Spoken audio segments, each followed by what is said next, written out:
Ya.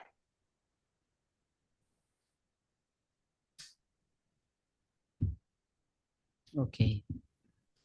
Bueno, muy buenas noches en Colombia y América, porque veo que tenemos colegas de otros lugares, de otros países acompañándonos en esta actividad.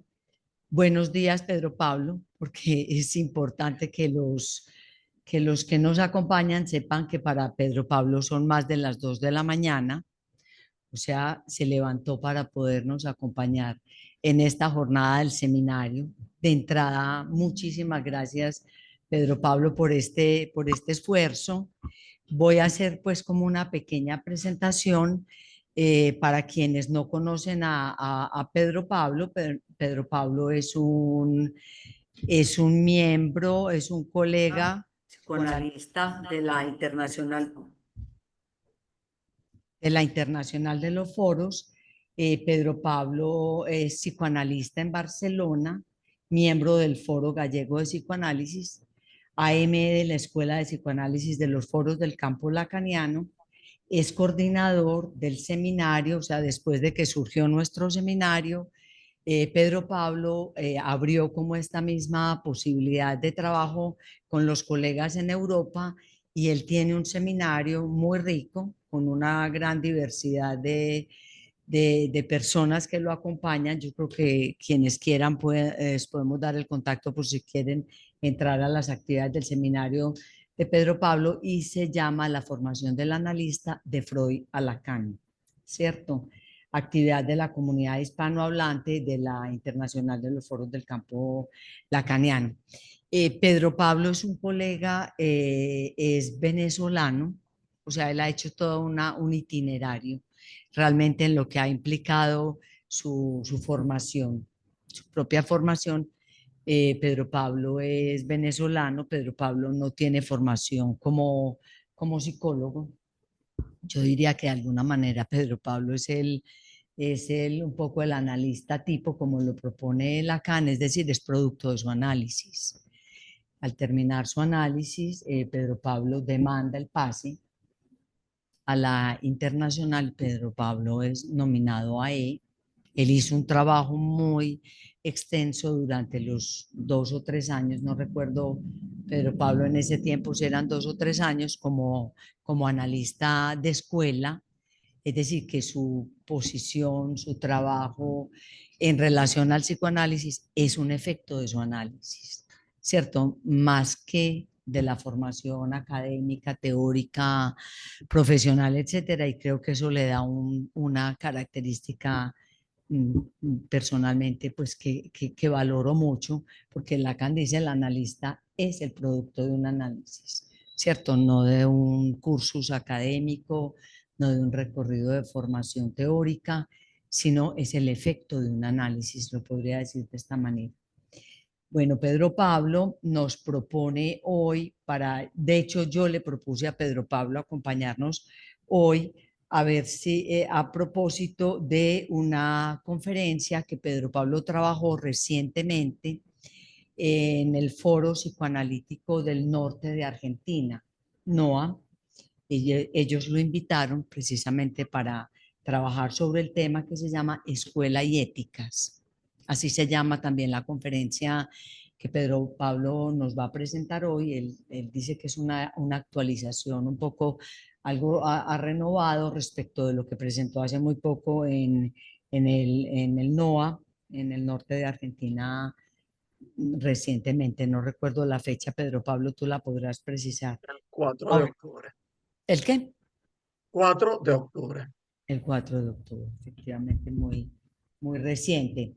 Bueno, Pedro Pablo, una de las razones, pues también por la que lo incluí lo invité para hoy, es porque recuerden que siempre hemos como dicho que en esta parte del seminario de la formación del analista es que vamos a seguir trabajando un poco paralelo con todo lo que significa la cita internacional en Sao Paulo en julio del año entrante, que implica la ética del psicoanálisis y las otras, pero digamos el tema al que Pedro Pablo le apuesta aquí es la relación entre la escuela y la ética.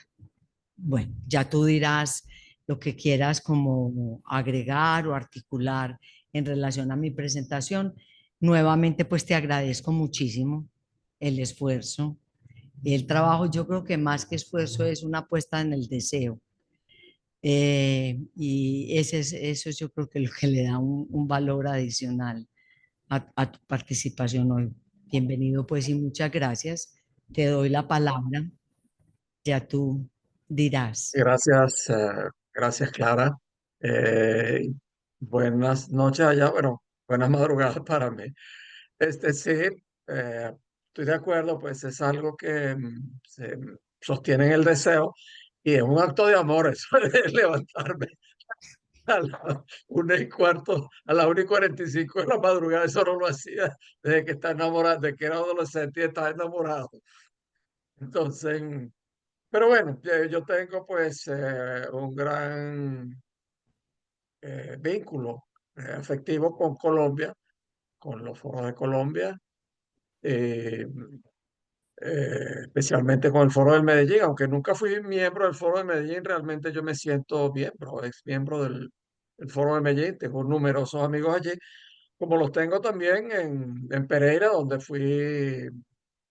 viví pues 2 años, fui miembro del foro allá, y tengo amigos en Bogotá, incluso en Pasto, donde nunca estuve. Bien, muchas gracias pues por la introducción. Solamente agregaría un detalle del seminario, la formación del analista de Florida Lacan, que como tú bien dices, fue posterior, inició posterior, y lo conversé contigo. Nuevamente te agradezco tu orientación al respecto. Lo inicié acá, pero siempre hice el esfuerzo de difundir las sesiones, que van, si mal no me recuerdo, 39 sesiones, Ujú. difundirlas en Latinoamérica. Entonces tengo siempre la mitad de los asistentes son de Europa, principalmente de España, pero no solo de España, y la otra mitad son de Latinoamérica. Argentina, Colombia, Venezuela, México, principalmente. Bien, ok, entonces, escuela y éticas. Gracias a Clara por la invitación. Tengo, repito, una gran cercanía con los foros de Colombia. Este trabajo, como dijo Clara, bueno, es una versión actualizada del que presenté el 4 de octubre, eh, allá en Argentina, vía Zoom. Para comenzar, debo decir que siempre me he sentido muy identificado con la escuela, más aún que con los foros o los colegios clínicos. No identificación en el sentido freudiano, sino más bien como cuando decimos identificación con el síntoma. ¿Se me escucha bien? Sí, te escuchamos. Bien. Perfecto. No identificación en el sentido freudiano, sino más bien como cuando decimos identificación con el síntoma.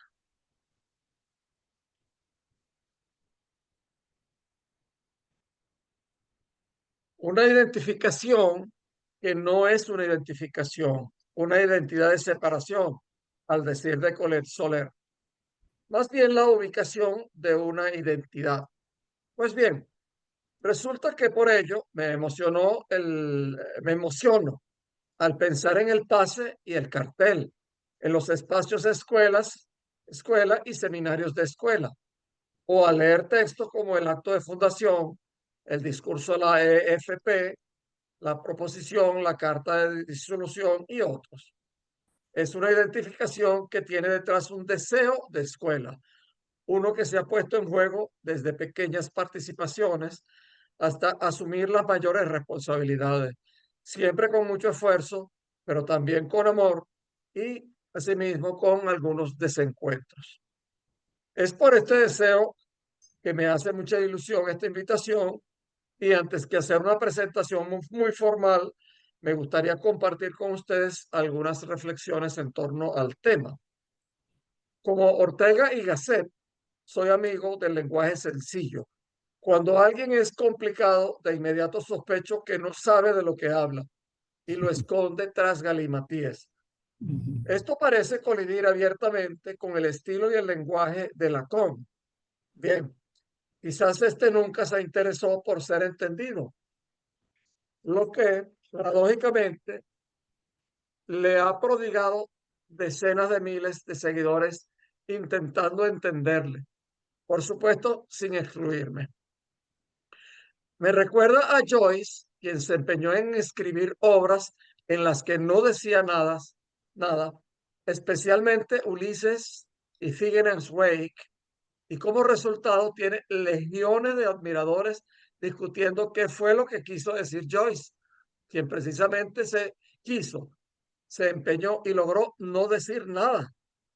No digo que sea el caso de Lacan, pero bueno, es este un tema espinoso que puede meterme en problemas con mis amigos y más aún con mis enemigos, aunque de esos acá ninguno.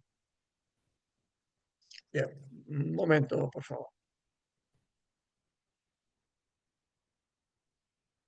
Ya que he descubierto que a las 2 de la mañana se tiene el estómago vacío. No lo voy a engañar con agua.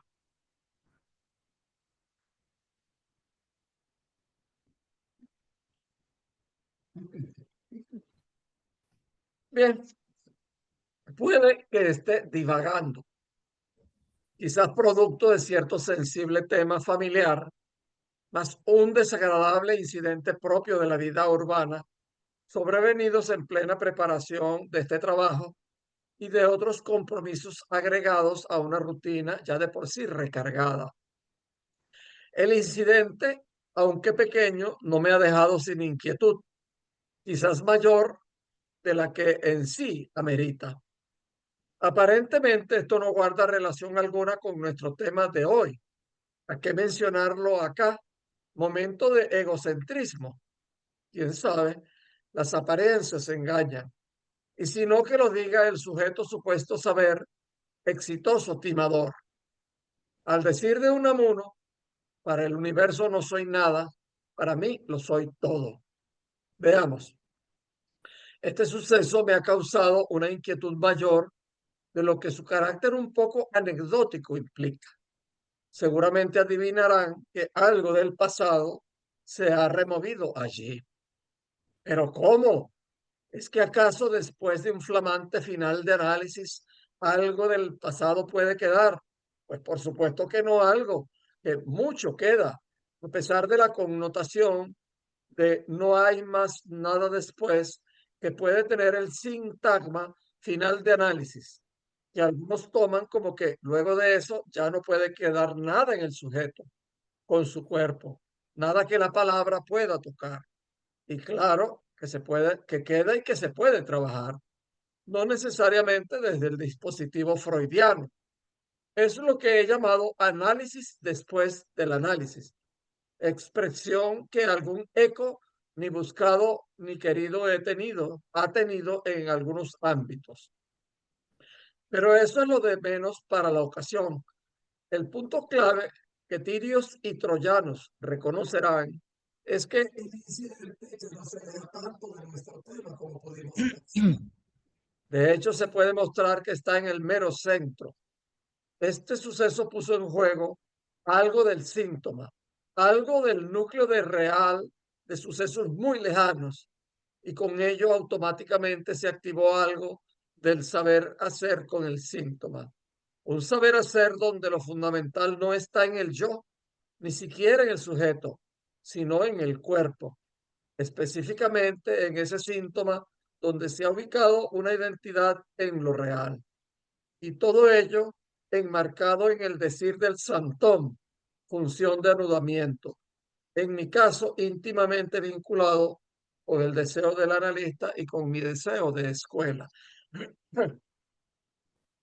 El susodicho evento, por otra parte, me ha dado ocasión de elaborar un poco más ese núcleo de real, de quitarle un trocito más pequeño pero significativo, y esa elaboración a su vez hace emerger energías latentes, renovadas fuerzas e inspiración.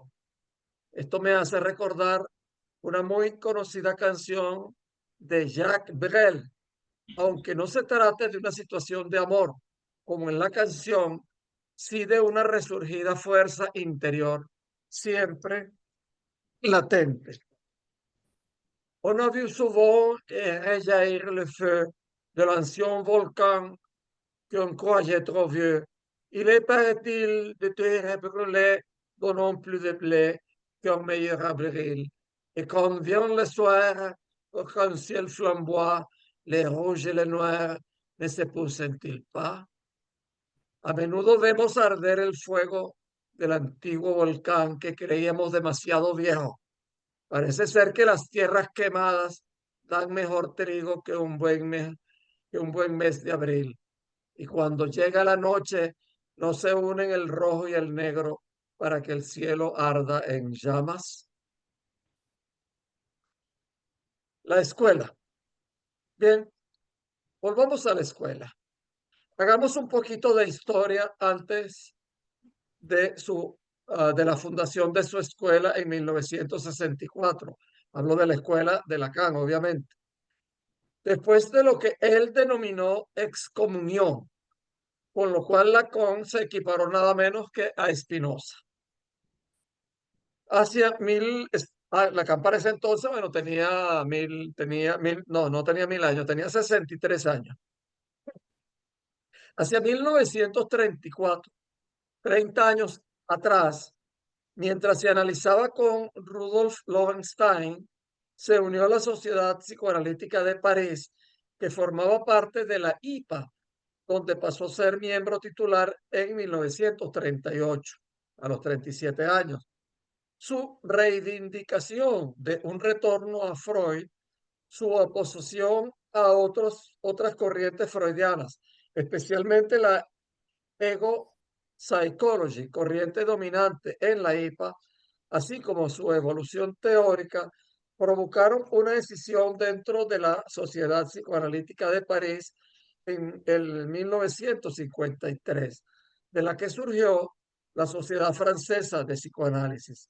Lacan se marcha a una institución nueva que funda Daniel Lagache, una institución por fuera de la IPA, pero que aspiraba a ser reconocida por la IPA. Esta nueva sociedad estaba constituida por Daniel Lagache, François Dolto, Didier Rancieux, Jean Laplanche, Jean Bertrand Pontalis y Serge Leclerc, entre otros. En ese entonces tiene en análisis a 15 alumnos en formación psicoanalítica y es didacta del Instituto de Psicoanálisis de París. En el Congreso de Edimburgo de 1961, la Sociedad Francesa de Psicoanálisis es aceptada no como sociedad, sino como grupo de estudio. Dentro de la IPA hay tres estatus posibles: grupo de estudio, que es el primer escalón; sociedad provisoria, el segundo escalón; y sociedad definitiva, que tienen distintos niveles de autonomía respecto de su propio gobierno. Al tomarla como grupo de estudio implica que la autoridad de esa sociedad no la tiene esta, sino un comité supervisorio. Y en ese momento recomiendan separar los buenos elementos de los indeseables. No se menciona explícitamente a Lacan, pero era claro que se referían a él. Claramente esto tenía un nombre y apellido y era Lacan. La cuestión básicamente por la cual la IPA decide separar a Lacan es, según la IPA, por el no respeto de los estándares. Esto quiere decir que con el tema de la sesión corta, él tenía muchísimos candidatos, alrededor de 30 en análisis, lo cual consideraba como algo que no cumplía con los buenos requisitos para la formación de analistas.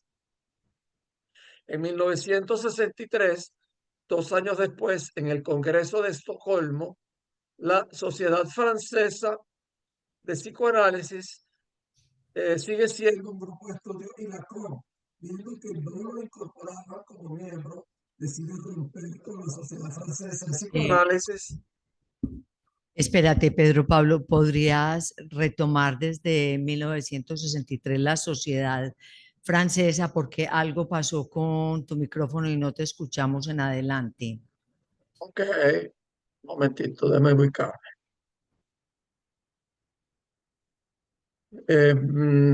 Bueno, comienzo desde el Congreso de Edimburgo, que fue Sí. en el 61. La Sociedad Francesa de Psicoanálisis es aceptada no como sociedad, sino Ujú, como grupo de estudio. Dentro de de la IPA hay tres estatus posibles. El grupo de estudio es el más bajo. El segundo es una sociedad provisoria y luego la sociedad definitiva.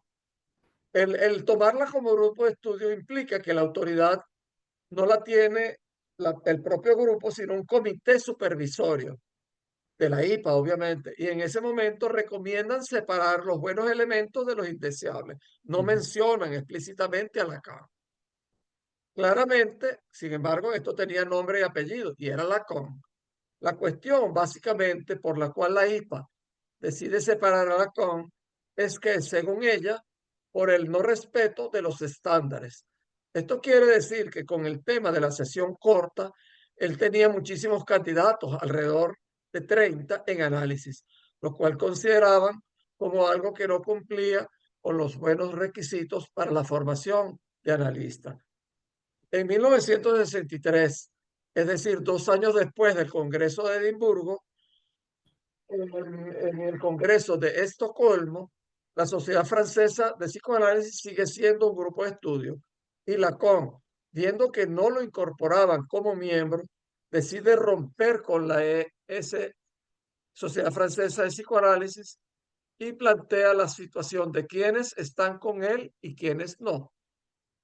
El año siguiente funda la Escuela Freudiana de París. La crea por propia decisión. La arma él solo, sin consultar a nadie.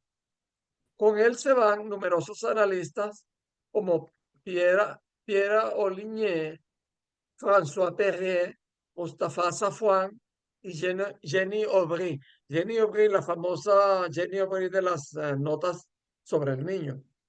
ujú.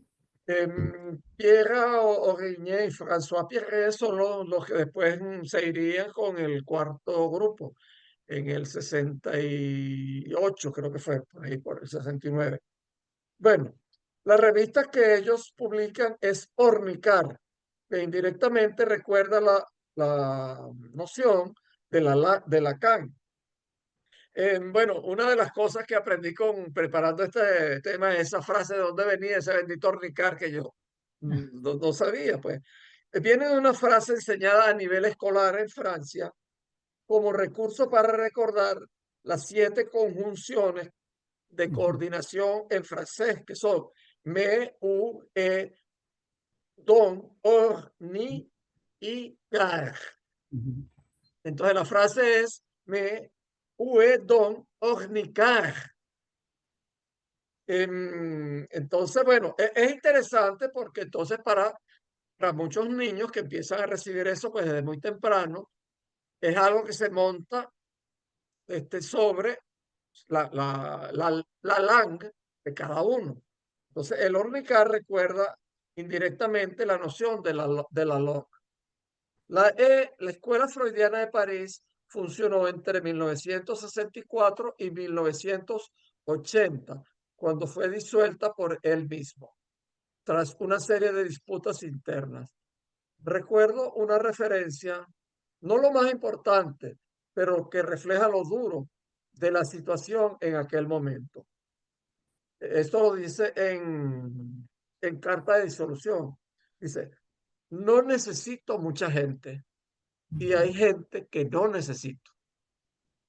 Bien, en este apretado resumen hemos dejado sin nombrar hitos fundamentales como la proposición de 1967, la decisión del cuarto grupo en 1969, el discurso a la AFP en respuesta a esa división del cuarto grupo, la nota italiana de 1973, la carta de disolución de 1980 y año y medio después su fallecimiento. La escuela aún. Demos un pequeño gran salto en el tiempo y en el espacio al nacimiento de este lugar de encuentro. Me refiero a em, el evento organizado por el Polo del noroeste de Argentina. Es un espacio que ellos llaman la escuela aún. Lo fundaron en 2007. Su sugestivo título este, con la evocación que para nosotros tiene el adverbio aún, el francés encore. De su texto de presentación extraigo esta frase. La escuela de Lacan no es, o en todo caso no puede ser, una institución como las otras, lo que lleva a que la pregunta sobre la misma se renueve permanentemente. Tomo esta presentación de hoy entonces como una nueva oportunidad de volver a esa pregunta. Entre los textos que consulté para la preparación de este trabajo, encontré un artículo de Gladys Matalia en Wunsch 8 del 2009, con trabajos del primer encuentro internacional de escuela que fue en Buenos Aires, del que extraigo unas pocas frases referidas a la escuela. Construcción de un saber sobre lo imposible.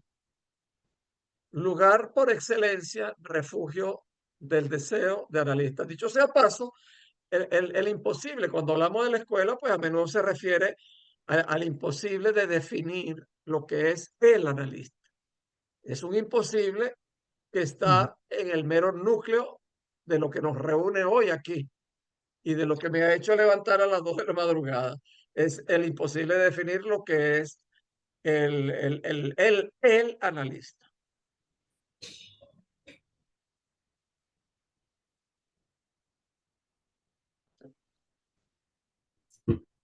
Lugar por excelencia, refugio del deseo del analista. Contrarrestar los efectos de soledad de la práctica analítica y en especial una que me encanta, rechazo de la obscenidad del espectáculo. Con gusto la escogería como subtítulo de este texto. Otro de los tantos trabajos que revisé fue uno de Colette Soler titulado precisamente La escuela aún, para celebrar los 10 años de la escuela de psicoanálisis de los foros del campo lacaniano en Bush 11 de 2011. De ahí extraigo este párrafo, cito. El acto analítico depende ciertamente de sus consecuencias, pero la instalación en la práctica, como se dice, no forma parte, incluso no es requerida. El funcionamiento no prueba nada. Al contrario, es del acto que depende la naturaleza de una práctica. Hoy, por regla general, esta se autoriza de entrada por formaciones previas, psicología y psiquiatría, antes que por el acto analítico. Y el Estado pide más. De ahí la necesidad de una escuela y del pase para evaluar otra cosa, lo que aparece para algunos otros de ese famoso acto. Deseo de escuela. Termino la cita, ¿no? Ya terminé la cita. Deseo de escuela. Cuando Freud pensó en conformar una institución psicoanalítica, dijo, temía el abuso de que sería objeto el psicoanálisis tan pronto alcanzase popularidad. Termino la cita de Freud. Por lo que era necesario un lugar desde donde decir lo que era y lo que no era el psicoanálisis. En cuanto a Lacan, es interesante que haya elegido llamar escuela a una sociedad, a su sociedad psicoanalítica, recordando el estilo de este término en la antigüedad. Ciertos lugares de refugio, incluso bases de operación contra lo que ya podía llamarse malestar en la cultura. De hecho, Lacan hizo el acto de fundar una escuela porque la enseñanza que él producía fue declarada como causa de exclusión de la Sociedad Francesa de Psicoanálisis.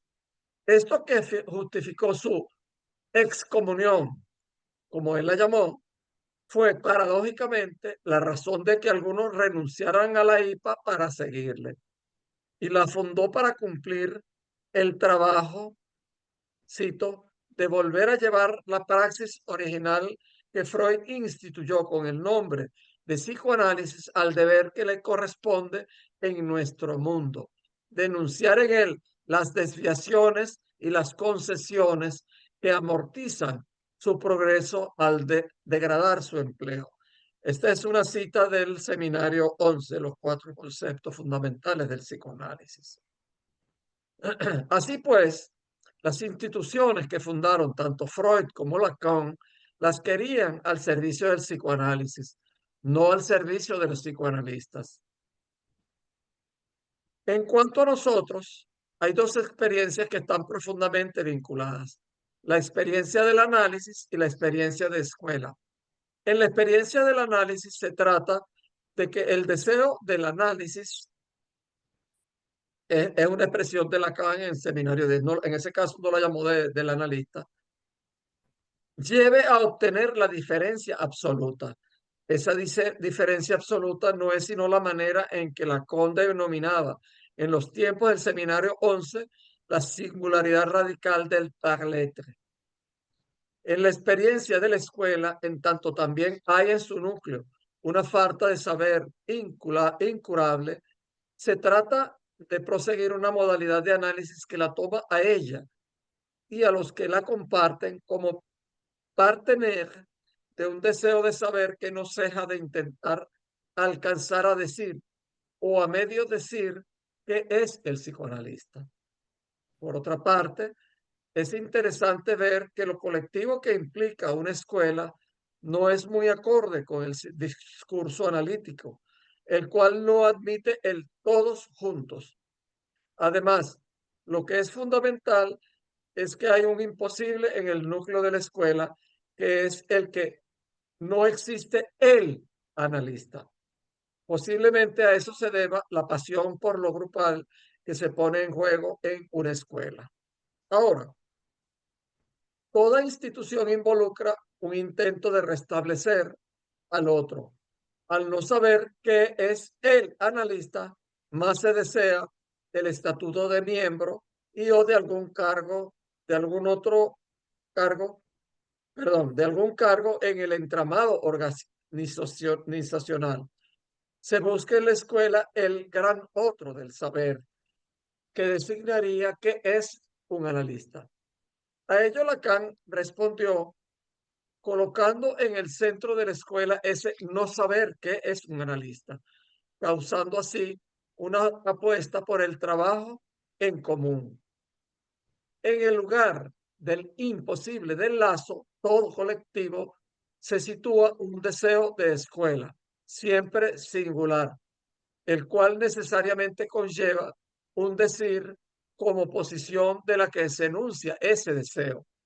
La inexistencia de el analista implica que solo hay del analista cuando éste se verifica y hay contingentemente un deseo de escuela, a condición de separarlo del deseo particular del sujeto. Ese del analista es la mejor manera que podemos poner en castellano el du analista del francés, que no es un partitivo. En español no tenemos partitivo. Entonces, lo mejor que podemos hacer es decir del analista.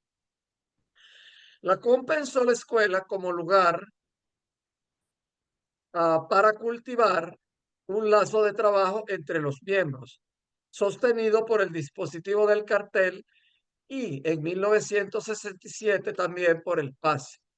Estar en la escuela implica consentir a ello, paradoja fecunda que puede dar lugar a buenos resultados siempre y cuando la cuidemos y perseveremos en su elucidación. La historia de nuestras instituciones demuestra que eso no es fácil de lograr. Es bueno recordar que en su acto de fundación, Lacan señaló que la escuela se compromete a reconocer lo que alguien produzca desde este deseo de escuela, cuando ofrece el resultado de alguna elaboración sostenida en el tiempo. En fin, la escuela es un conjunto de soledades que no constituyen un todo. Denme por favor un minutito. Voy a tomarme un poquito de leche para amortiguar el hambre.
Estoy de vuelta.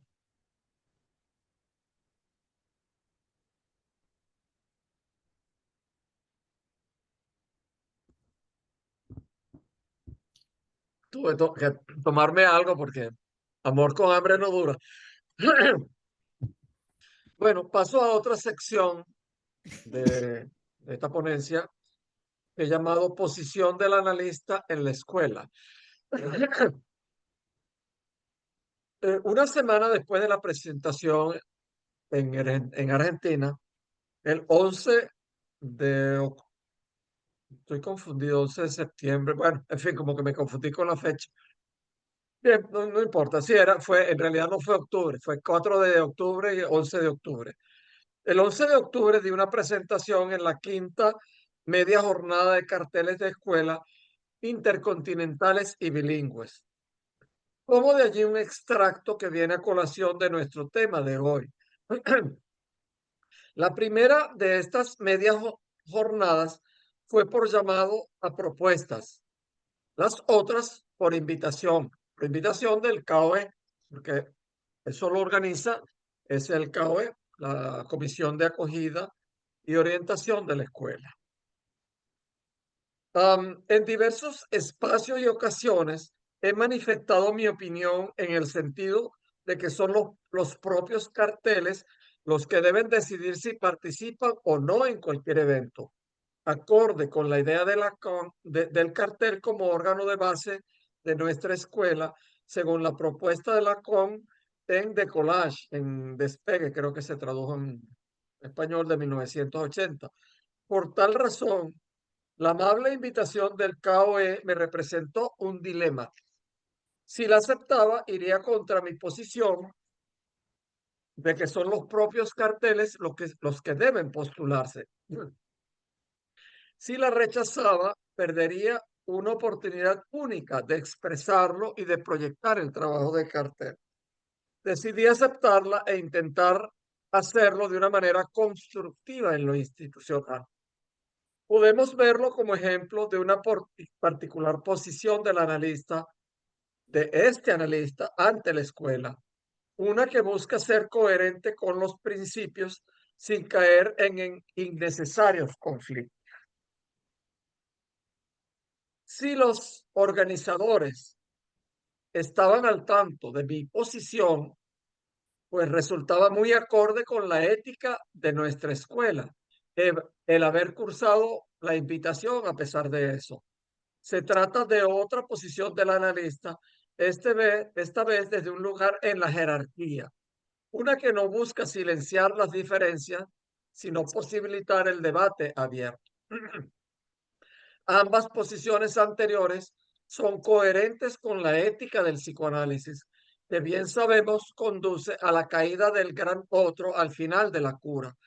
¿No sería congruente promover en la escuela una adhesión automática a las decisiones y posiciones de las instancias organizativas, como si éstas constituyesen un gran otro no barrado, mientras que en la cura dirigiésemos al analizante a la destitución del otro, acorde con el fin de análisis que procuramos? Así pues, individualmente o en las instancias organizativas, el analista asume posiciones ante la escuela y ante los dispersos disparejos, y es de esperar una coherencia con los principios, una que debe estar desde el momento del analista autorizarse por sí mismo ante algunos otros. Lacan nos deja múltiples ejemplos de toma de posición en la escuela, varias de capital importancia, jugando con los significantes.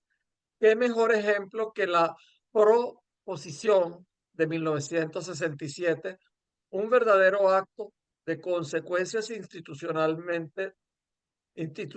realmente trascendentes? Bien, voy a la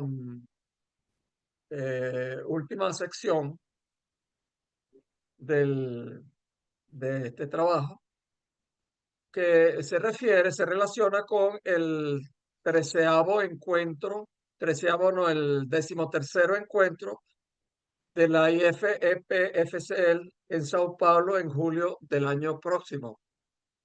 Ese próximo encuentro que será en Sao Paulo, tendrá como tema precisamente la ética del psicoanálisis y las otras, el cual toca de frente esta presentación.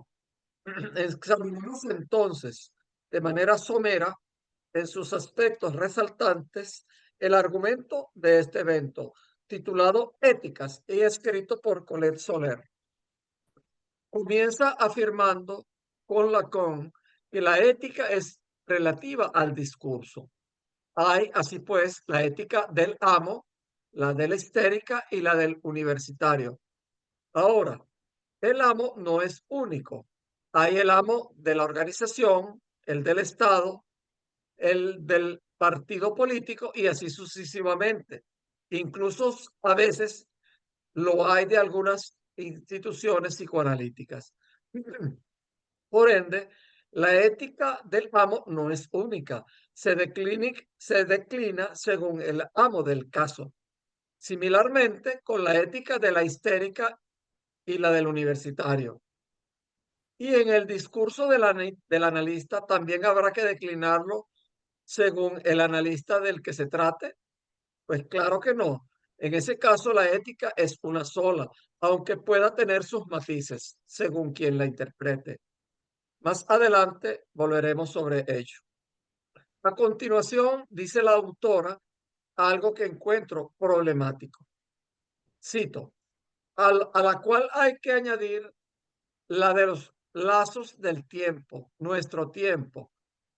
Ahí dicho sea de paso, hay un error en la traducción.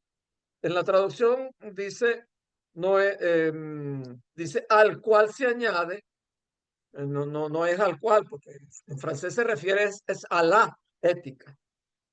Bien, entonces, bueno, para que anoten ese error que hay ahí en la traducción. Vuelvo a la cita de Colette Soler, a la cual hay que añadir la, la ética de los lazos del tiempo, nuestro tiempo. Cuando el objeto del psicoanálisis, el objeto A de Lacan, se encuentra ahora en el cenit social del que ha eclipsado al significante amo, en beneficio de lazos mediados únicamente por el objeto. Digo, termino la cita, ¿ok? Yo digo que lo encuentro problemático porque equipara el objeto a causa de deseo con los objetos del mercado. Son objetos, entre comillas, totalmente diferentes. Se podría pensar que está hablando del objeto A como plus de goce. Aún así sostengo son cosas diferentes. No tengo espacio para desarrollar mi argumento, así que lo dejo para el debate. Además, en último término, habría que preguntarle a la doctora. Luego, luego vuelve el argumento del encuentro, este texto de Colette, a la ética del psicoanálisis. Dicho sea de paso, este texto está colgado en la página de la escuela, en la parte, la página dedicada precisamente al encuentro de Sao Paulo. Bien. Em, mm, vuelve el argumento del encuentro a la ética del psicoanálisis, la cual no es para todo. Depende del deseo del analista. Una digresión importante es que dice que su concepto está aún por precisar, el del deseo del analista, porque contrariamente a lo que vectoriza cada deseo individual, no es vehiculado ni por la cadena significante de un yo, ni por el objeto al que engancha. Y sin embargo, es él quien causa el deseo analizante. Fin de la cita. Recuerdo otro conocido colega, quien sostiene que es un deseo sin objeto, sin sujeto y sin objeto, así sin más, no dice nada. Bueno, son cosas estas que la verdad es que me hacen pensar. No me voy a extender ahorita al respecto. Bueno, retomando el hilo, dice la autora que se trata de una ética del deseo y de nuevo, siguiendo a Lacan, una ética del silencio, porque el deseo, incompatible con la palabra, es indecible. Habría que añadir, por supuesto, un deseo de saber, según la nota a los italianos. A su vez, la ética del acto presupone este deseo y este silencio. Ahora el analista opera cuando no pienso y lo que no piensa, cuando no piensa y lo que no piensa es el objeto A en la medida en que se sostiene en la lógica pura. Esta es una cita, repito, de la nota italiana. En consecuencia, en la ética que se inaugura con el acto, la lógica comanda. Con esto la autora creo que se refiere a la lógica de los cuantificadores, lo que nos da otra vertiente para analizar el parágrafo.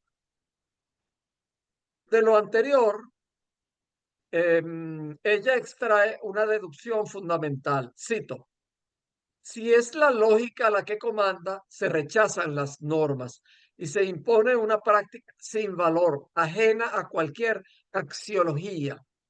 Concordamos que este es un punto esencial para todos aquellos que se interesan por la importancia política del psicoanálisis y por su papel en relación con las diversas ideologías de nuestro tiempo, ya las llamemos progresistas o reaccionarias, puesto que todas son normativas. Saltemos ahora a la conclusión del artículo que personalmente comparto. Perdón un momento que hay un sonido en la puerta, por favor.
Te- Voy a tener que bajar la voz porque mi voz retumba en todo el edificio. Eh, Entonces vino la comunidad de vecinos pues a quejarse. ¿Sí me escuchan así? ¿Me escuchan así? Bueno, adelante. Les estaba diciendo que vamos a compartirles en un correo el argumento de Colette Soler, que el que Ok. tú estás comentando en este punto. Bueno, adelante, Ok. antes de Bueno, que te echen los besos. ciertamente ningún fin estándar y ciertamente ninguna compacidad ideológica. Un segundito que estoy pensando si me comunico de otra manera. Mm, Se oye bien, Pedro. eh, me voy a conectar, voy a desconectarme de aquí y me voy a conectar desde el móvil, porque en el móvil puedo poner el micrófono cerca de mi boca y así hablar más bajito. ¿Ok? Entonces voy a desconectarme o voy a silenciar aquí.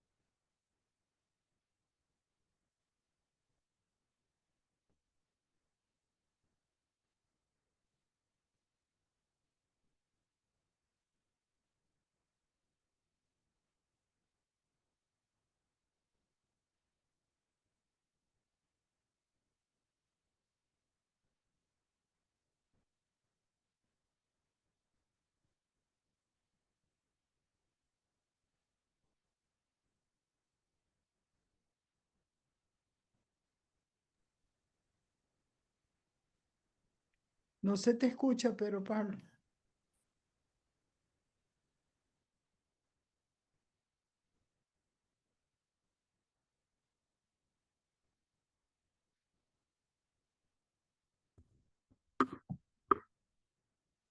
No te escuchamos, Pedro Pablo. Tienes apagado el micrófono.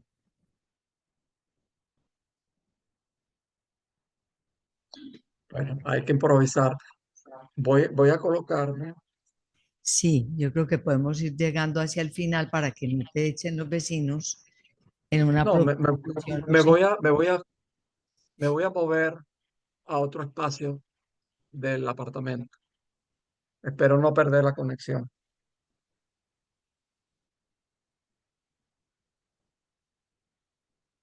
Sí, yo creo que, Pedro Pablo, yo creo que no hace falta. Concluyamos y luego como pasamos a las preguntas, puede ser que vas a tener que hacer menos resonancia para tus vecinos. Bueno, ok, Quédate, casi terminamos. está bien.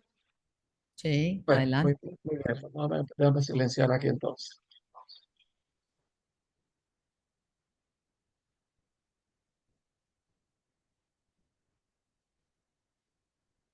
Morales, hay que invitar a los vecinos cuando se vaya a hacer un seminario. Ok, entonces,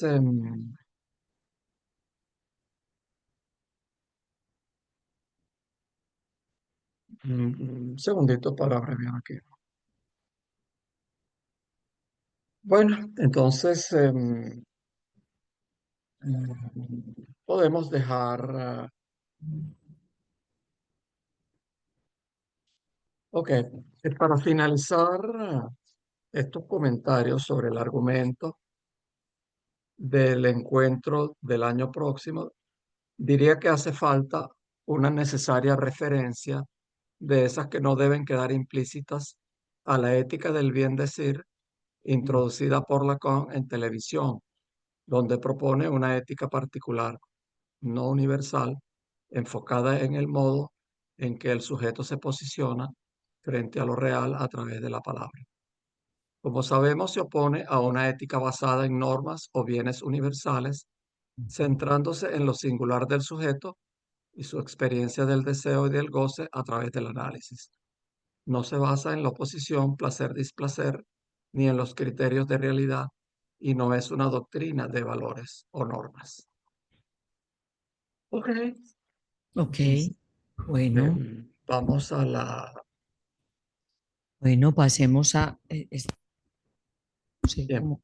Bueno, pasemos pues entonces a un debate. Yo creo que hiciste un recorrido muy extenso con muchos problemas distintos que podríamos intentar como ver cómo ir abordando. No sé si hay alguien que quiera empezar haciendo una pregunta, un comentario, solicitar una aclaración. Bueno, espérame que te tengo que llevar.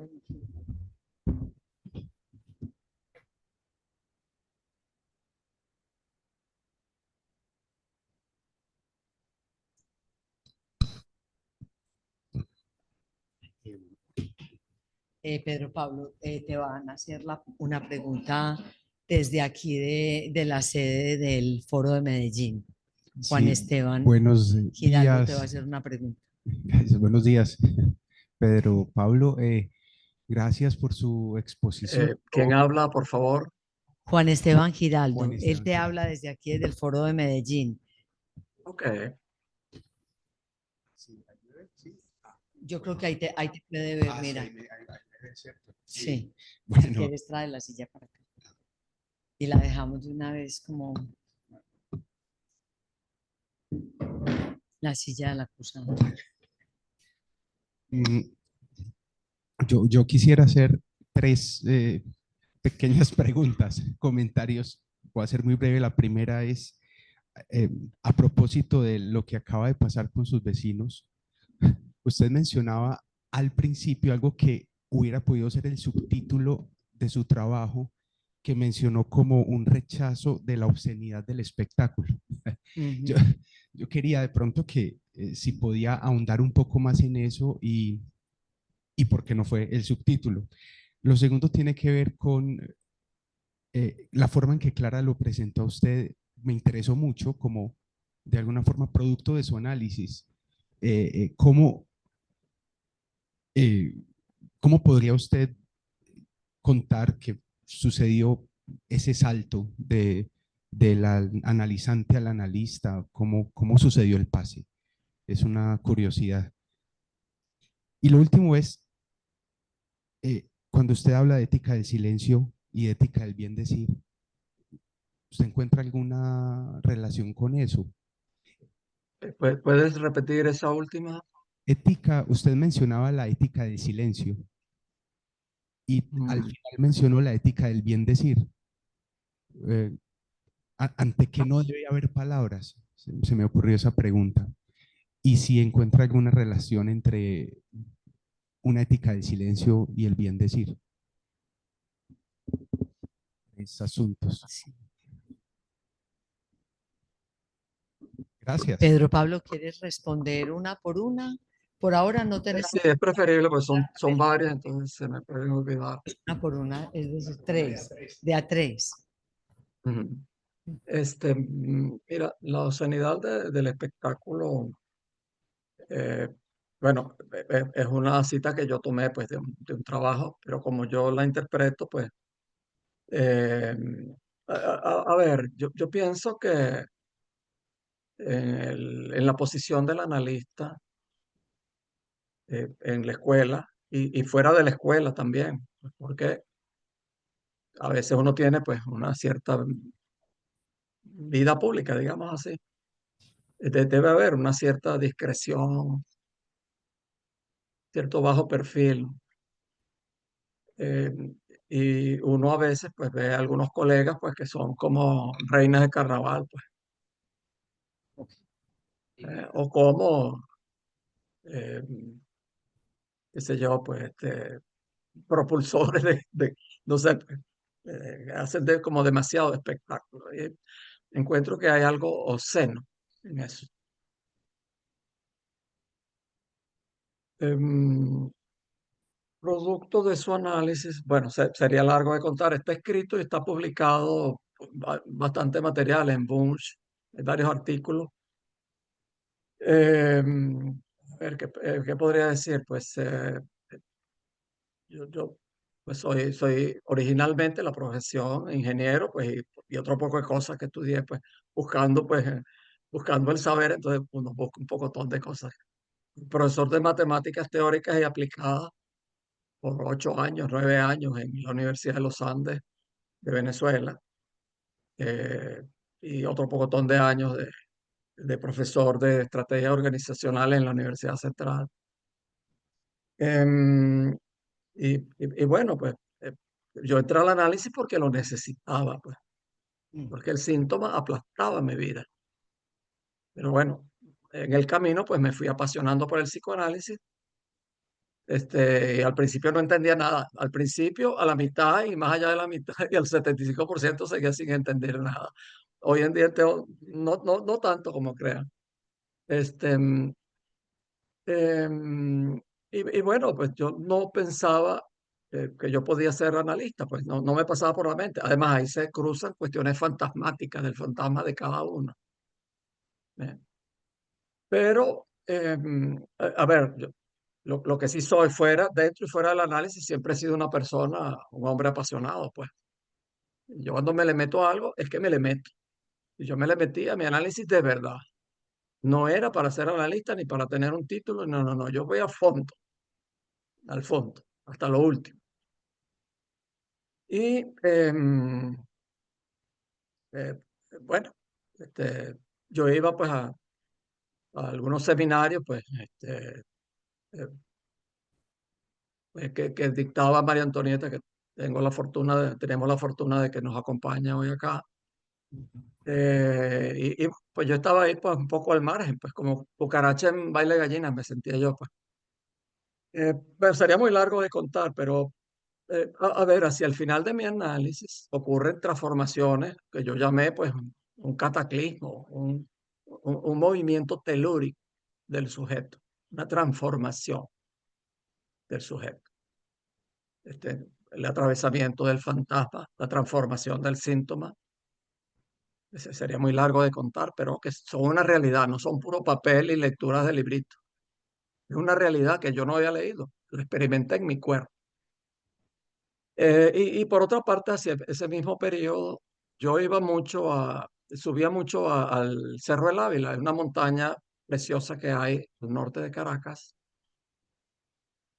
eh, que separa a Caracas del Mar Caribe. Iba mucho, pues a veces hasta diario, pues allí. Y en esas caminatas, pues ocurrió por casualidad, pues que me hice una compañera, pues de caminata, pues que hablaba, pues hasta por los codos y yo, pues no le paraba, pues. Yo iba pensando en mis cosas, en mi análisis y eso. Sin embargo, a medida que ella hablaba, y eso fueron muchas caminatas por pasajes solitarios, eh, me fui dando cuenta que eso que ella me iba contando se iba convirtiendo cada vez en más íntimo de su vida íntima como sujeto. Yo medio entendía lo que era aquello. Me fui dando cuenta de que esa mujer me había colocado como analista y yo acepté ese lugar donde me colocó y experimenté en mi cuerpo lo que era el deseo del analista, sin ningún concepto. O sea, yo podía leer, pero eso no es de leer concepto, eso es de experimentarlo en el cuerpo. Ahí emergió el deseo del analista con una fuerza enorme, tan enorme que poco después, bueno, eso fueron caminatas por varios meses, pues. Eh, yo sin preguntarle a nadie ni comentárselo a mi analista, bueno, lo comentaría en sesión o algo, pero no era que le estaba pidiendo permiso ni nada, yo no le pido permiso a nadie, ni mucho menos después del final de análisis. Yo empecé pues aquí y allá pues a inventarme pacientes. Y bueno, ahí se puso en práctica el deseo del analista. Y entonces la praxis mía como analista pues surgió así. Con el tiempo pasaron muchas cosas, pues algunas trascendentales como que mi propia analista me derivara pacientes, lo cual fue un acto de fe pues, pues, enorme, pues, que fue, bueno, un empuje pues muy grande, pues, y así pues otras cosas. Es lo que te puedo decir, pues para no extenderme mucho, espero pues haber transmitido algo de eso, ¿ok? Ah, bueno, la ética del silencio y la ética del bien de ser. Em, eh, eh, A ver, sería muy largo de hilar, pues, pero la ética del silencio, pues, se refiere, pues, a que en el dispositivo se pone en juego el deseo del analista y también se trata de que se desate, de que se libere de trabas el deseo inconsciente del analizante. Pero todo eso está mediado por el silencio porque el deseo no hay manera de ponerlo, el centro de lo que es el deseo no se puede poner en palabras.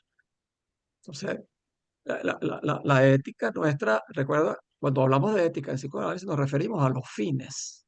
Son unos fines mediados por el silencio. Habría que hilar pues mucho más allá pues de eso. Y la ética pues del bien decir, pues de manera resumida, pues podemos hablarla pues de que el bien decir pues, es un decir que está a tono con el inconsciente, con lo que anda en el inconsciente, no con el bla, bla, bla de la palabra vacía, sino pues más por el lado de la palabra plena. Es lo que te puedo decir por ahorita. Gracias por tu pregunta. Muchas gracias. Gracias a ti. Libardo, ven acá. Bueno, gracias, Pedro Pablo. Libardo, te va a hacer una pregunta. También desde el Foro de Medellín, todavía no veo manos levantadas en el Zoom. Adelante, Libardo. Bueno, buenos días allá y buenas tardes acá, o buenas noches. Bueno, la pregunta mía,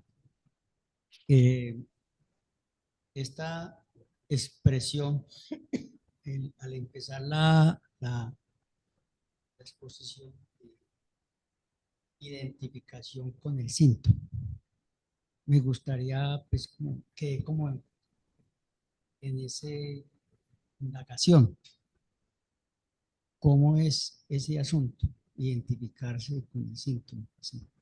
Se puede. Gracias. Ok, bueno, identificación con el síntoma. eh, vale la primera aclaración, no son las identificaciones freudianas, con una identificación uno por ejemplo, se identifica con otra persona, trata de ser como esa persona, de parecerse a esa persona, o con un rasgo, uno trata de copiar ese rasgo, no es eso, es más bien una identidad como cuando tenemos nuestro carnet de identidad, nos identificamos allí, ahí estamos. Entonces, con el síntoma se refiere a que el síntoma tiene un núcleo de lo que llamamos nosotros de real, de algo que está pegado al cuerpo, pegado a la historia de emociones y de sentimientos que tiene el sujeto. Y es algo, hay un núcleo ahí que es imposible de eliminar con el trabajo analítico, con la palabra, no hay manera. Pero que ahí está lo que es único, singular de uno. Es único, no es de nadie más. Entonces, allí pues nosotros nos identificamos y aprendemos al final del análisis pues a saber hacer con el síntoma, con ese síntoma, con ese núcleo con el que nos identificamos. Entonces ahí está pues nuestra cédula de identidad más íntima que tenemos. ¿Ok? Muchas gracias. Pedro Pablo, Tony tiene también levantada la mano. Démosle la palabra entonces. María Antonieta, buenas noches. Muchas Clara Cecilia, gracias por el espacio y gracias a Pedro Pablo por esa esa charla tan interesante con tantos elementos como para poco a poco discernirlos y discutirlos. Yo solamente quería apuntar dos cosas. Uno, que es impresionante, que en el año 1956 Lacan escribe dos textos que están en los escritos, que es Situación del psicoanálisis y Formación del psicoanalista en 1956, y otro que es El psicoanalista y su enseñanza, ¿no? Entonces, en fin, son como 68 años que estamos dándole vuelta a esa problemática que le introduce Lacan. Porque para las otras, para la IPA y para otras posiciones en relación con el psicoanálisis, el fin del análisis, por ejemplo, estaba muy ligado a eso, a la identificación del que no llamaba analizante, del psicoanalizado a su analista, y eso por una parte, pero Lacan se está preguntando eso casi desde el año 49. Y nosotros 68, creo que son 68 años después, estamos dándole vuelta. Fíjense, no solo la dificultad, casi la necesidad del bien decir, pero le damos vuelta y a mí me impresiona, de verdad, cuando me pongo a acordarme que, oye, desde el año 56 estamos en esto y sin embargo seguimos. Me parece buenísimo porque eso le da una vitalidad a las escuelas de orientación lacaniana, porque le da una vitalidad. Es una pregunta que nunca acaba de responderse, por más vueltas que le demos, y le seguiremos dando vueltas. Pero incluso como Pedro Pablo inició el asunto, que para Freud en algún momento en consejos al médico o algunos de esos escritos que Lacan llamaba escritos técnicos, él comenta de que el analista debe cada 5 años más o menos como renovarse, replantearse, volverse a hacer preguntas, volver al tratamiento.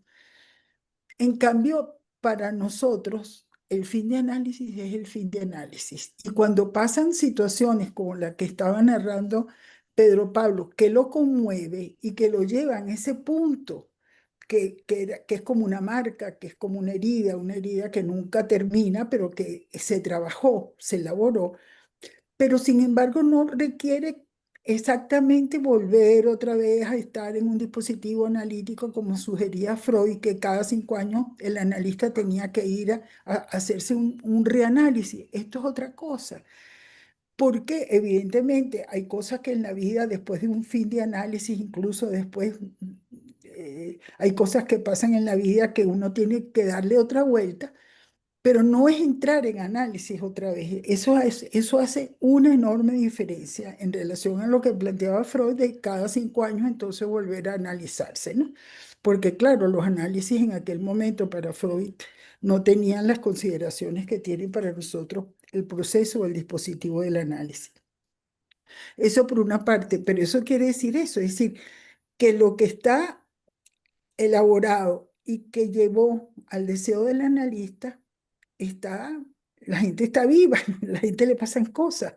Entonces, evidentemente, se puede reevaluar a partir de la elaboración que se ha hecho a lo largo de todo el proceso de análisis. Eso me llamó mucho la atención y quería marcarlo, pues no es una pregunta, sino marcar esa situación.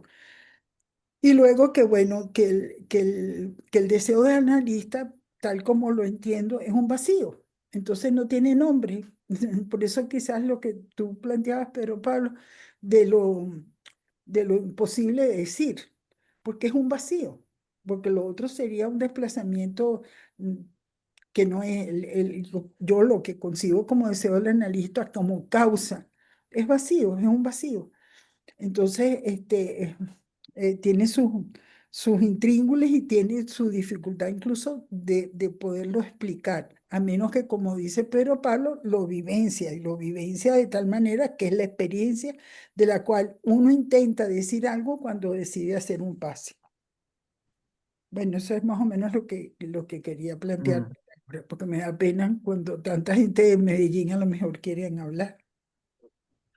Bueno, gracias, Tony. Pues a eso, pues agregar, eh, sí, con relación a Freud, Freud no tenía una doctrina de final de análisis, Ujú. eh, a Bueno, diferencia de Lacan. si tenía una, el final de análisis para Freud tenía que ver con el encuentro con la roca de la castración. Tenía una. Mm. Bueno, es verdad, pues es Habla de una Lacan. manera de Sí. decirlo. Este, em, bueno, cuando yo digo no tenía doctrina, la verdad es que me estoy copiando de Colette Soler. Ujú. Pero a ver, es en ese sentido, eh, ella dice que que el que haya un final de análisis es una expectativa, es un deseo, una necesidad Claro. de alguien que se ha analizado, pero Freud no se analizó, Lacan sí, pues, no sé, pues con los Einstein, qué sé yo, pues, pero algo hizo. Lo otro es que sí, el deseo del analista es un vacío, pero no es cualquier vacío, no es simplemente, es un vacío dirigido y ubicado en cierta forma.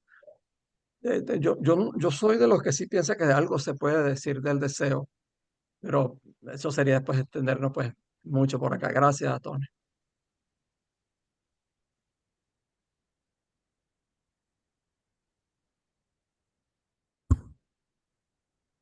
Bueno, No, veo a queridos nombres que los veo por Zoom, a Beatriz Zuluaga, a Jorge Escobar, Carmenza Hincapié, que veo el nombre por allí, ujú.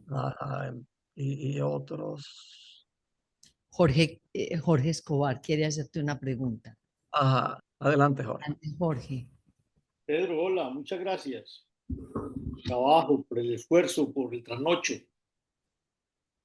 Pedro, cuando hablas de escuela y éticas, uno pudiera entender, pensando las éticas en términos de los discursos, como la ética relativa a los discursos. Pero particularmente en el discurso analítico, en la escuela, no estamos en el discurso analítico propiamente. Entonces, ¿cómo pensar si por definición la ética es de lo singular? ¿Cómo pensar la ética en términos de lo colectivo? No sé si encuentras ahí una cosa como difícil de articular entre la definición misma de la ética para el psicoanálisis. Mm, sí, yo estoy de acuerdo que es difícil, pues la escuela pues es una institución organizacional, podemos decir así, pues que nos reúne a muchos y entonces ponemos en juego éticas colectivas, ¿no? Em, pero pues todos estamos marcados pues por una ética que es singular, que es la que ponemos en juego en el dispositivo, en nuestras curas pues que dirigimos. Em, es algo pues que tenemos que armonizar y pues ahí hago cita o referencia a la pregunta que te hice en la última sesión del seminario y a tu propia respuesta, donde yo me preguntaba, eh, les preguntaba a todos, pero en particular pues eh, le- se me pierde la palabra.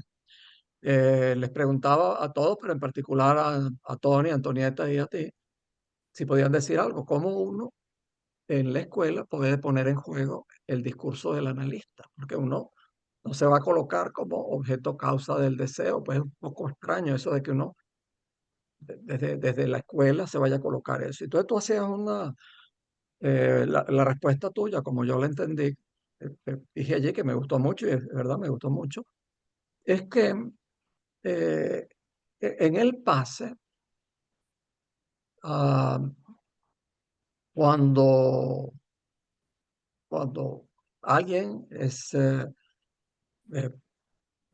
a ver, en el pase se va a hablar sobre todo del pasaje de analizante-analista. Si eso ocurre, y se verifica y hay una nominación, después hay un periodo de transmisión de 3 años. ¿Eh? Ese analista pasa a testimoniar y a transmitir algo de ese pasaje de analizante-analista y por supuesto del final de análisis. Y eso opera como causa en la escuela. Repito, es como yo entendí pues, tu respuesta, porque me gustó mucho. Y es una manera en que yo estoy de acuerdo en que se pone en juego el deseo del analista. Perdón, y la ética correspondiente al discurso del analista en la escuela. Bueno, es lo que te puedo decir por ahora, pues, pero es un punto pues, a seguir elaborando. Gracias, Jorge. Pero, Pedro, pero tu respuesta que me evoca la del seminario me hace pensar que Si la ética es relativamente al discurso, en la escuela están todos los discursos. Creo que lo vivimos en la experiencia de todos los días. Está el discurso del amo, el discurso universitario, el discurso histérico, y posiblemente esa ética relativa al discurso analítico es lo que permite, de alguna manera, pasar de un discurso a otro. ¿Por qué? Porque entramos por el discurso del amo a un análisis. Entramos por el síntoma, que es una formación del inconsciente, que es una formación del amo, una elaboración del lado del inconsciente. Y lo que se busca en un análisis es histerizar al sujeto, que el sujeto empiece a interrogar ese síntoma. Eso implica, digamos, una rotación de discurso. Y al final, ese sujeto dividido que interroga el síntoma es un sujeto que termina destituido en el inconsciente del lado del objeto A, que le puede permitir a un sujeto el pase clínico y devenir analista. Esa es otra forma, creo, donde se puede verificar que es por la posición, por el discurso analítico, que podemos pasar del discurso de la histeria al discurso del análisis. Pero fíjate, yo estoy de acuerdo con eso, digamos, extendiéndolo a la organización, sí, estoy de acuerdo, pues en la escuela y en los foros, pues eh, uno ve pues cómo se ponen en práctica los distintos discursos. Y claro, uno pensaría que deberían rotar, no siempre rotan. Hay lugares donde, bueno, yo he estado en 4 foros, el de Medellín lo conozco como si fuera mío también, y conozco numerosos otros foros en España y en Latinoamérica. Y en algunos pues hay, pues, digamos, analistas eh, como con mucho peso, pues vamos a decir así, que se colocan exclusivamente como discurso del amo y discurso universitario. Eso es así, pues, es decir, que no rotan. Yo pienso que el discurso dominante, que debería ser dominante en la escuela, debería ser el discurso socrático, el discurso histérico, el discurso de suscitar preguntas. Yo no descarto otra vía una vía más para que el deseo, para que el discurso del analista se ponga en juego. Y es que uno, pues, en la escuela, aunque comparte con colegas, pues uno tiene cada uno una privacidad, un mundo interno, pues. Y, y digamos que hay personas que tienen como esa capacidad de dejar, de estar como un enigma, algo que despierta a otros, pues algo. Y yo pienso que va pues por ese lado, pues, pero ya es como un talento personal que tienen algunos colegas de colocarse como un enigma en la escuela. Y eso pone en juego, pienso yo, también el discurso del analista. ¿Ok? Pero bueno, es un tema apasionante para seguir elaborando. Gracias, Jorge. Bueno, Pedro Pablo, gracias. Yo quiero como entrar en este debate que No están... te veo, Clara. No, no me ves. Soy invisible. Sí, que decía que quiero como participar en este debate porque estuve pensando a propósito de tu título, la escuela y éticas en plural. Y he leído muchas veces la afirmación de que la ética es relativa al discurso, lo que nos llevaría directamente a pensar que hay la ética del discurso de la histeria, la ética del amo, la ética del discurso universitario, la ética del discurso analítico. Pero yo tengo como una dificultad para arribar a esa concepción, tal vez porque estoy más marcada por la concepción de Lacan en el Seminario 7, justamente sobre la ética. Y la diferencia de Lacan es entre ética y moral. Y del lado, la ética, para trabajar la ética del psicoanálisis, como lo dice, no la ética del ideal, ni la ética del deber, sino la ética de lo real, porque en realidad la expresión que utiliza en el seminario 7 es una ética de lo real. Y las otras, Lacan, eso lo vamos a trabajar en este seminario en 15 días, es porque vamos a revisar esas concepciones de Lacan en el seminario 7 a propósito de Aristóteles, a propósito de Kant, incluye a Sade también en esa lógica. Entonces, lo que yo me estoy preguntando es si hay tantas éticas o si realmente, pero es una pregunta para mí inclusive, puede que tú no tengas que responderla, o si podemos sostener esa diferencia de Lacan, porque cuando él trabaja sobre Aristóteles, sobre no Spinoza, porque eso sería otro comentario, pero nos alargaría mucho, pero sobre todo Aristóteles y Kant, él dice que son éticas del amo, perdón, moral del amo. Y él se esfuerza en diferenciar esos dos términos, el de ética para sostenerlo del lado del psicoanálisis y el de moral o moral tradicional, como la llama, o moral del amo o del deber o del imperativo del deseo en Aristóteles, pero separa esos dos términos.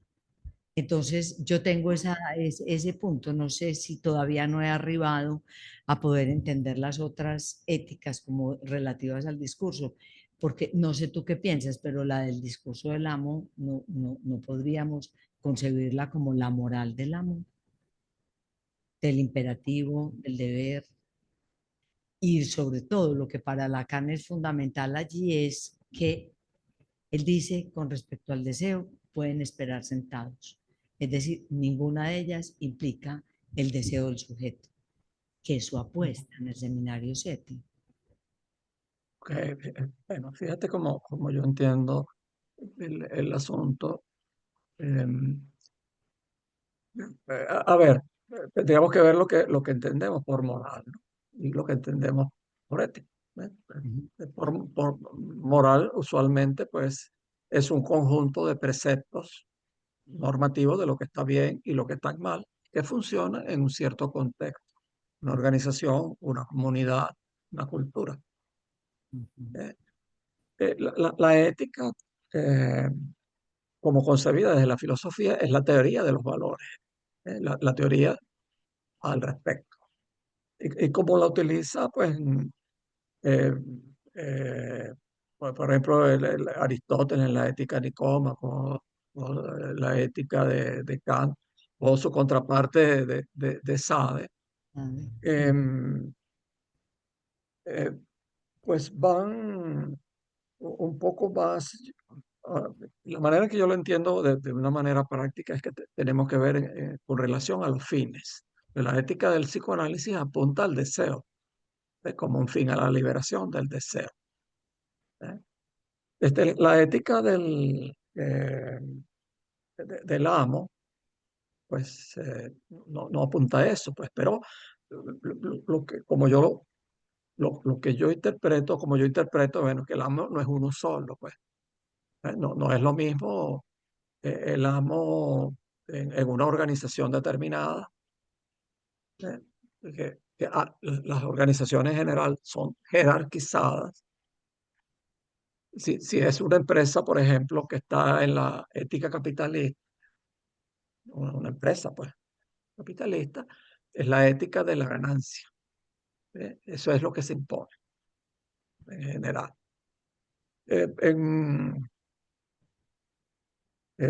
A ver, en una organización cualquiera, pues, sin embargo, pues la gente tiene jefecitos, tiene el jefe, tiene el gerente, el presidente, qué sé yo, y cada cual interpreta a su modo la ética y dice lo que es bueno y lo que es malo. Por eso digo que la ética del amo no es una, sino que depende de cuál es el amo. Lo mismo, el amo político o el amo del partido político, pues es otro. ¿Eh? Y cuando en las instituciones psicoanalíticas hay un amo, pues ese amo dice qué es lo que es bueno y lo que es malo y hacia dónde se debe apuntar. Y estoy de acuerdo totalmente contigo, eso no apunta al deseo. Bien. Ok.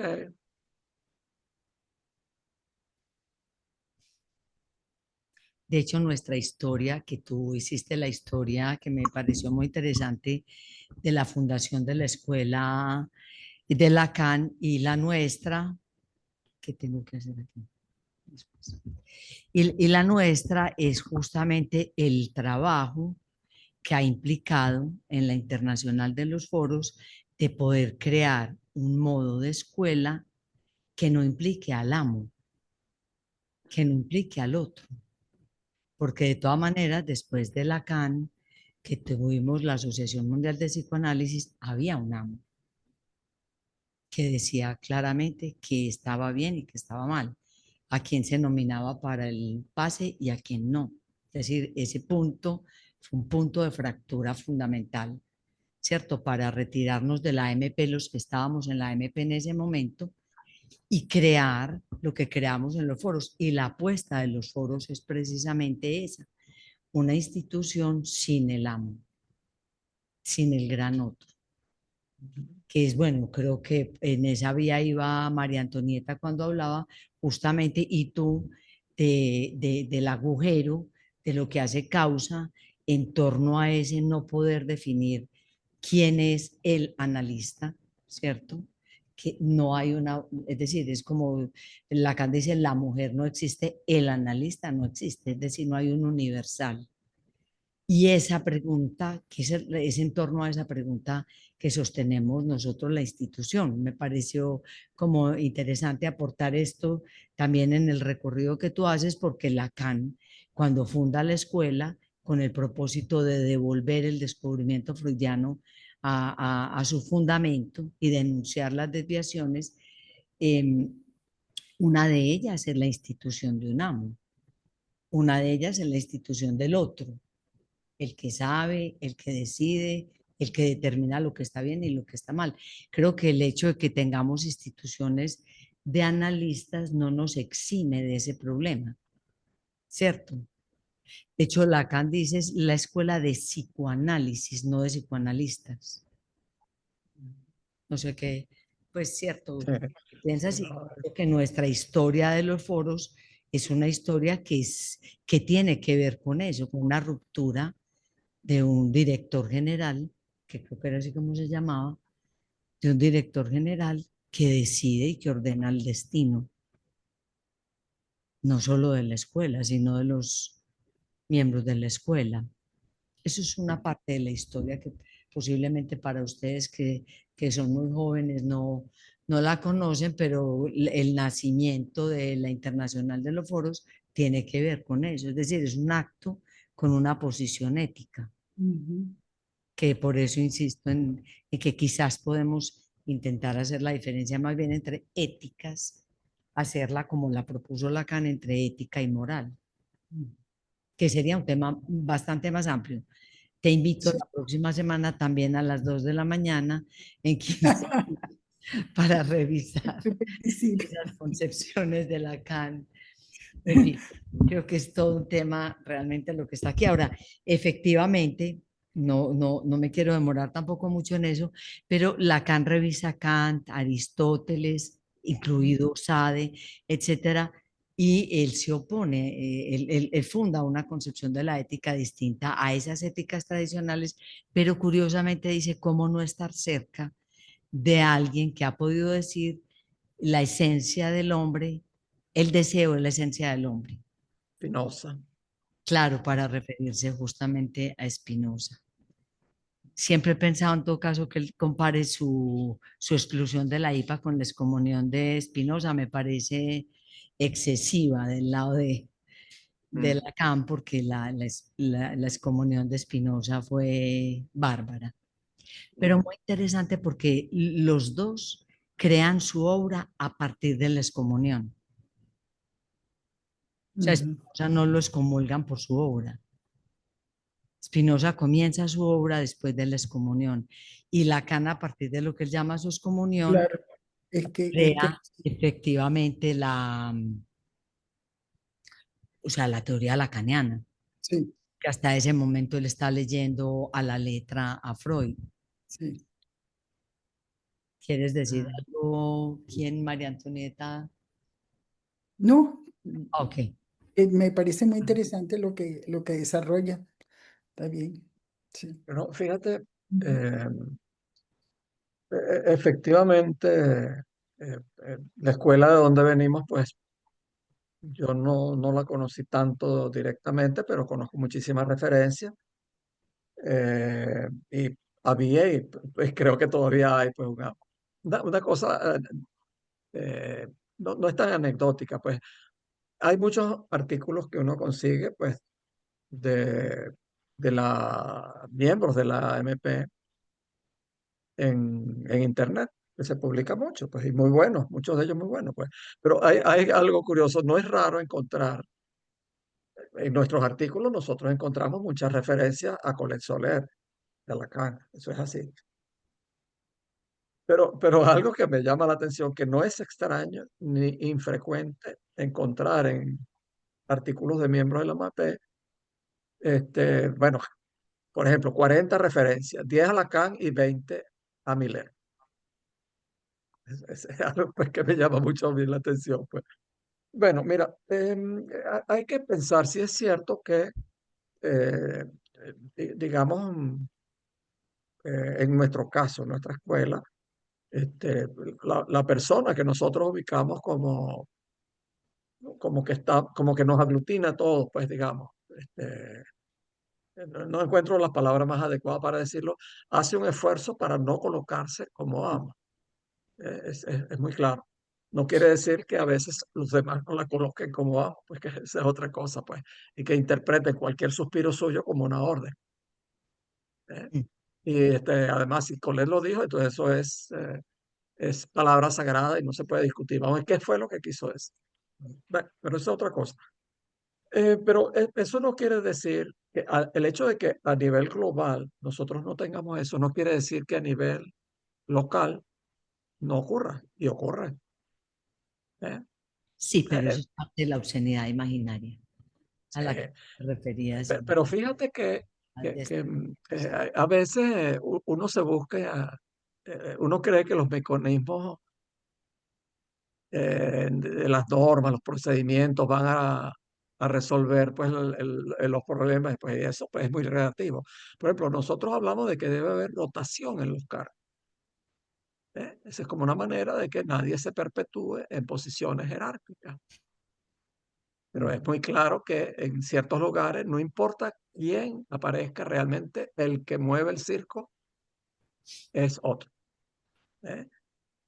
Y Ok. por otra parte, hay lo de que a veces nosotros utilizamos los significantes y creemos que por usar las palabras estamos utilizando su corazón. Me refiero, por ejemplo, a lo de los carteles. Entonces, no, carteles y damos una exposición sobre los carteles y esto es maravilloso y qué sé yo. Entonces tenemos que si los carteles extendidos, que si entonces llamamos, hacemos un evento de carteles y entonces hay un amo que decide quién va a hablar. Y entonces hay carteles, entonces se escoge al que más sabe. Pensamos que por utilizar las palabras estamos utilizando la esencia de las cosas y no siempre es así. Bueno, ok. Ok. Mira, Pedro Pablo, Jorge Escobar pidió la palabra y creo que ahí podríamos concluir. Ok. Jorge, entonces adelante. Jorge. No, a propósito del comentario de Clara y del comentario de Pedro, yo creo que tenemos que desidealizar la escuela. Yo creo que la escuela, Desidealizar. desidealizarla, yo creo que en la escuela rotan los cuatro discursos, definitivamente. Y puede que no haya el amo del director general de la AMP, pero la tendencia humana necesariamente, o lo constatamos, es a crear grupos y a crear amos y a crear unos. Y Mm, eso no está exenta la escuela de los foros del campo lacaniano. mm, Es decir, lo que nosotros tenemos que, creo yo, la apuesta en la escuela es, primero, a tener en cuenta esa realidad y a que la presencia del discurso analítico permita digamos, la rotación de los mismos discursos. Pero la escuela ideal no existe. De hecho, lo que Pedro plantea es una verdad. No hay un amo general, pero hay los amos regionales que quieren ser la doctrina del psicoanálisis. Y creo que nos viene bien no idealizar nuestra escuela.